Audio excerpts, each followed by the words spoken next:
We're back.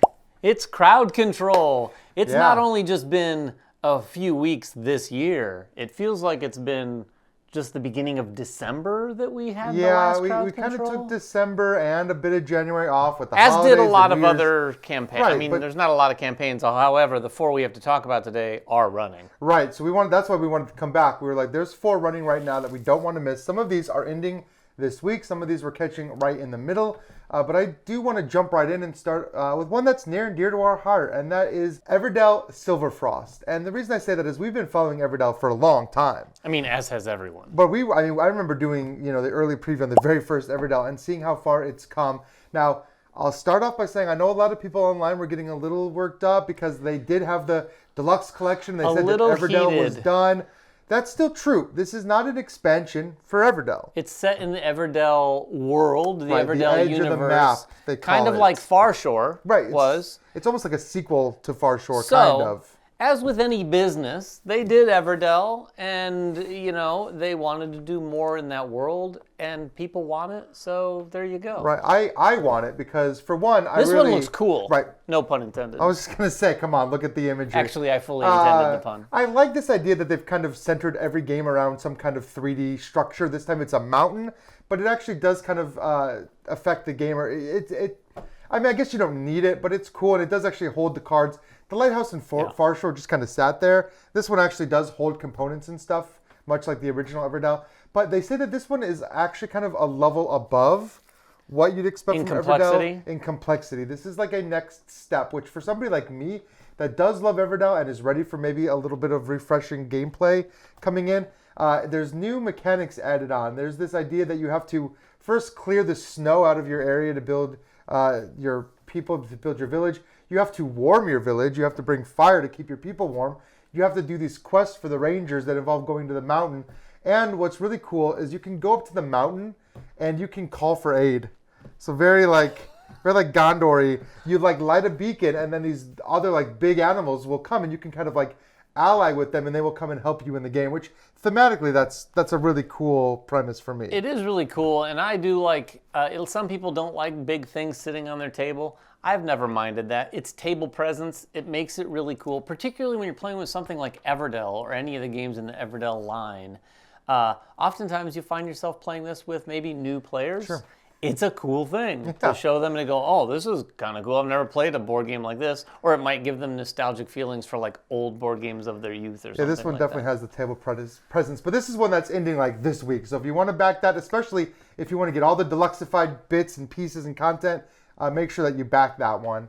And then I want to talk about another one that's running right now that I really, really like. And this is Darwin's Journey. Yeah, this with is the Oceania expansion, which does what a lot of people have been asking for Darwin's Journey, which is a new map. So you're getting a new map to travel. The way that if you've never played Darwin's Journey, you're moving your pieces around a map. The ship is going across like a river, and then you have your people moving to these different villages. Well, all of that is new. That's all changed. They have a new player board to reflect those new boards you're moving on, and an entirely new set of animals that you're collecting. So this still does kind of reference Darwin's Journey after he was done in the Galapagos. He traveled out to the ocean and studied those oceanic creatures as well. So this is a big focus on that. So it is still Darwin's Journey, but there are there's some new envelopes, there's some new lens actions that you can take. There's a new hazard track, which looks really interesting because you're out in the ocean. So this does look like it adds a lot of what people were asking for, not necessarily in complexity on this one,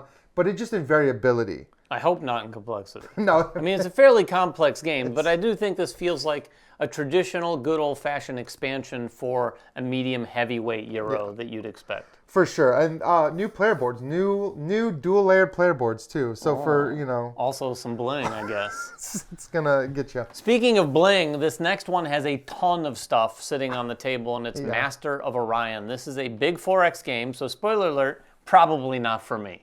This is not a game for me, but Masters of Orion is based on an old computer game that I remember back from when, you said you played it as an adult because... No, I played it as a young person. Not as an adult, but as a younger person, not like a child. Pretty old PC game when it originally came out. It was older than I am, but I still played it. This one is a 4X tabletop game, and it looks like it leans very heavily into the 4X experience. It lists all the X's again on their page, just for those of you who weren't familiar. One of the unique things that this thing has going on, or at least that it claims to have going on, is that you can do what you need to do in the game with a couple of different approaches. You can go with military, or you can go with diplomacy. So you can actually control sectors in those two different ways. I don't know all the details, but I do appreciate the option to not just go, kill, kill, Right. Which is the exterminate. So I'm assuming if you go the diplomatic route, one of the X's is going to be a little lighter for you when you play. You just exterminate diplomatically. You just cut them off. Diplomatic extermination. Yeah, you send your allies after them. I don't know. I bet that's what every exterminator says. This is just diplomacy. We haven't gotten our hands on this one, but it does look like it. It's a lot. I mean, it is a lot of game. But again, like this is gonna take something like the Twilight Imperium or like that style Or of game Eclipse. and It looks bring a very new dimension. It looks very Eclipse-like. Yeah. And there's all these tech tree type things. I don't know if the tech is built into the races that you play, but there's certainly going to be a lot of probably asymmetric things, if not from the start, definitely as you play the game and as you develop your own sort of civilization vis-a-vis everyone else at the table. What is the last game we're going to talk about? Yeah, this right one now? I'm really excited Oh, about. yeah, This is a super personal recommendation from me. This is called Baghdad from Alley Cat Games, and this is. And I'm going to butcher their names, so I'm just going to say Fabio and Nastore, because I can't pronounce their last names very well. But this is the team that did Shackleton Base most recently and Autobahn, which was one of my favorite games of the year. Autobahn came out, and then Autobahn. individually Sencore, and then Nestor's worked on a ton of games that we've all These are pretty loved. big names in the Huge Euro Euro-y space. designers, and Baghdad looks phenomenal But for it looks me. super Euro-y. It looks super Euro-y right off the bat, but it's colorfully Euro-y, Yeah. which I appreciate. And it has like a rondelle mechanic. You're moving your guys around this rondelle, taking actions. But the cool part, and this is the part I think that you would actually really dig. In the center? Well, I Oh. was going to talk about that. But the way that you take actions, you have like a revolving tableau in front of you. And you're playing these cards out in front of you into this tableau, and they're shoving people out.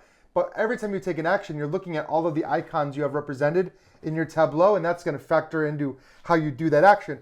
And yes, one of those actions is everybody working together to build Baghdad, and in the center, that you've got that palace, and you're building it like piece by piece, That looks which like is really cool. Some pretty cool table presents, all these different little sort of shaped, I don't know if they're blocks or what. They look but like blocks. They I don't look, have the they prototype, look but like they look blocks. like blocks. We've asked to see if we can get a hold of the I prototype. would love. Ryan's to basically begging Well, I mean, to get this the is prototype. this is a team up of people that I would play pretty much any game that That's they true. did. That's true. And they've got some other games I know that are coming out that I'm excited about too. But this one especially, and yeah, the whole idea of that rondelle, and there's boats that are moving, and there's tiles, and like just it has all of that Euro-y, combo-y goodness. Yeah, so if we can get our hands on that one, maybe we'll get some more content up on it, or at the very least, talk about it in our Discord. So if you come over to our Discord, we've also got Silverfrost, the Everdell game here. We literally just got this, and we just hung it before we re-recorded. Yeah. We're probably going to get that played. And again, if we don't do full-fledged content on it,